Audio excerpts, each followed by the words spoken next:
You know those places you go and every time you walk in the door, there's new people working there. You wonder how the employee turnover rate can be so high. Well, there's a place just like that in Jerusalem. It's here, of all places, at the Israeli parliament, the Knesset, where a record number of lawmakers have departed over the last 3 years.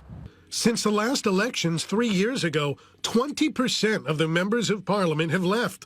One reason, working conditions aren't always so great. Many members of the Knesset feel disgusted by what's going on in this term of the Knesset, which is quite unprecedented in terms of the virulence of the attacks and the breaking of norms. Yes, everyone has their reasons for leaving, and they're quite varied. Hold on to your hats.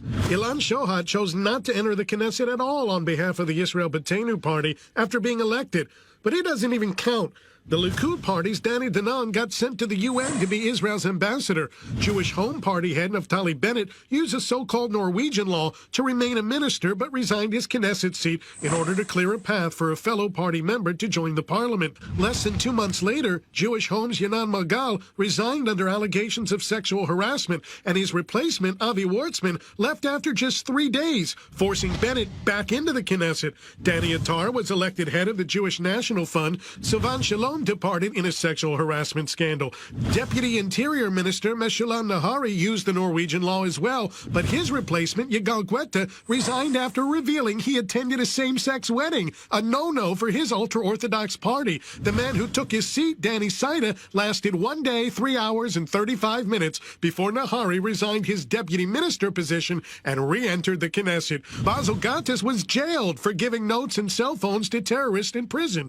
His resignation set off a confusing and contentious rotation agreement amongst the Arab parties that also led to 4 members leaving the Knesset within a span of 6 months. Former Shin Bet head Yaakov Perry departed under a cloud of suspicion over possible leaks of sensitive information and over the accuracy of his claimed service in the IDF. And most recently, Religious Affairs Minister David Azulai used the Norwegian law to open up a Knesset seat for his son.